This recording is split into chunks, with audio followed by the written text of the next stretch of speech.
কুলিয়ার চোর রাজ cinema hall যিনি মালিক, ওনার সাথে আপনাদের তো এই পবিত্র ঈদ উল ফিতর উপলক্ষে 2026-এ মানে সাকিবিয়ান ভক্তদের জন্য এই ছবি আনলেন প্রিন্স, ব্যয়বহুল ছবি, বিগ বাজেটের, কেমন সারা পেয়েছেন? ছবির আসলে আমরা পবিত্র ঈদ উল ফিতর উপলক্ষে প্রিন্স ছবিটা হলে আনছি হাই রেন্টাল, অনেক হাই রেন্টাল, সিনেমা হলের ইতিহাসের সবচেয়ে সর্বোচ্চ রেন্টাল ছবিটা আছে। এবং আরেকটা জিনিস আপনাদেরকে অবগত করি, যারা সাকিবিয়ানরা আছে, সাকিবিয়ানদের জন্য আপনার একটা সুখবর যে এবারে এই প্রিন্স ছবির মাধ্যমে আমাদের পুরো হলটা এয়ার কন্ডিশন করা হয়েছে, সম্পূর্ণ হল এখন শীতাতপ নিয়ন্ত্রিত। আচ্ছা, আমাদের আমাদের এক মিনিট আমি আমি কি একটু ইয়ে করতে পারি?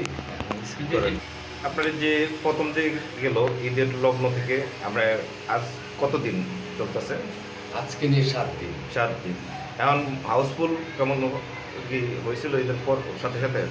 আসলে ব্যাপার হচ্ছে যে কোনো ফিল্মে, মুভি, যে কোনো ছবির প্রথম দিন মানুষ ট্রেলার, টিজার বা একটা যে অ্যাডভার্টাইজমেন্টটা হয় অনলাইন বা পেপার ওটিপি সেকশনে, ওটিপি সেকশন, তখন অধিক মিলে মানুষ আসলে হলে আসে। হলেতে আসে না সেটা কিন্তু নয়, তো আসার পর একটা ছবির যদি মেরিট ভালো থাকে, গল্প, আপনার গান, আপনার অ্যাকশন, মানে বলতে গেলে একজন দর্শক এখন একটা ছবিতে প্যাকেজ চাই, এন্টারটেনমেন্ট ফুল প্যাকেজ।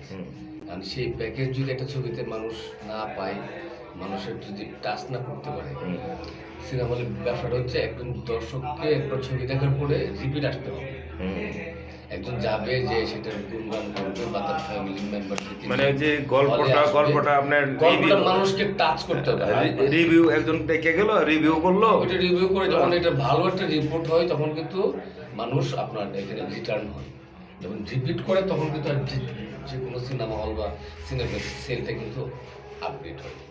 আরেকটা জিনিস আপনাকে আমি বলি, আমাদের কিশোরগঞ্জের মধ্যে কুলিয়ারচর হচ্ছে সবচাইতে ছোট্ট একটা উপজেলা, ভৌগোলিকগত কারণ সেটা আপনি অবগত আছেন, আমরা সবাই অবগত আছি।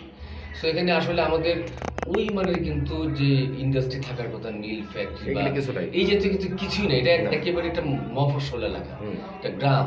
এখানে কিছু গ্রামের হাট বাজার আছে, কিছু গ্রামের সাধারণ কৃষকরা আছে বা যারা অল্প স্বল্প ব্যবসা বাণিজ্য করে, এই জাতীয় যে লোকগুলি আছে ওরাই কিন্তু আমাদের অডিয়েন্স। আমি বলতে যেটা সিনেমা একটা ইন্ডাস্ট্রি, আর যেটা বড় একটা আপনার মিডিয়া, বড় একটা মাধ্যম, এটা সমাজে আসলে অনেক ধরনের ভূমিকা রাখে।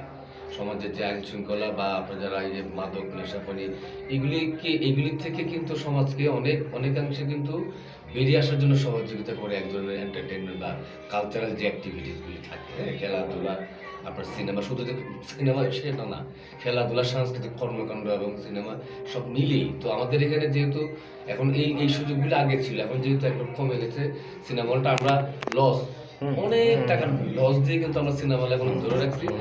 এক পর্যায়ে যদি আমরা বলতে পারি যে একরকম ভাবে যে আমরা সমাজের একটা অংশ হিসাবে সমাজকে সুস্থ রাখার জন্য আমরা এখন বিনোদন অক্লান্ত পরিশ্রম করে যাচ্ছি। এবং আমার কিশোরগঞ্জ, বেলাবর, নরসিংদী, ব্রাহ্মণবাড়িয়া তথাই অত্র এলাকার যারা সিনেমা প্রেমী আছে, সাকিবের ছবি এবং অন্যান্য যে অ্যাক্ট্রেসদের ভালো ভালো ছবি হচ্ছে, সবাইকে আমি অনুরোধ করব, যারা সিনেমাকে ভালোবাসেন, যারা সিনেমা হলের প্রতি একটা বিতৃষ্ণা আসছিল, ওনাদেরকে আমি বলবো যে আপনারা ফ্যামিলি সহকারে, শুধু একা না, হ্যাঁ, হাজব্যান্ড ওয়াইফ বাচ্চা সহকারে, ভাই বোন সহকারে আপনারা আসবেন আমার সিনেমা হলে। আমরা এখন সুন্দর পরিবেশ আছে আমাদের এখানে, আমাদের প্লাস্টিক স্ক্রিন, 5.1 সাউন্ড সিস্টেম, আমার এখানে ভালো এনভায়রনমেন্ট, আপনার এয়ার কন্ডিশন করা হয়েছে ফুল সম্পূর্ণ।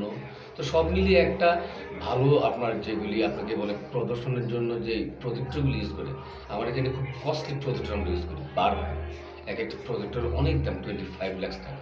সো সব মিলিয়ে যে আমরা কিন্তু ট্রাই করতেছি। এখন আপনাদের কাছে অনুরোধ, আপনারা আসবেন, সপরিবারে আসবেন, ছবি দেখবেন, বিনোদন নেবেন এবং ফিল্ম ইন্ডাস্ট্রিকে আপনারা সহযোগিতা করবেন। আপনাকে অসংখ্য ধন্যবাদ আমাদের সময় দেওয়ার জন্য, ব্যস্ততার সময়ের ভিতরে অসংখ্য ধন্যবাদ।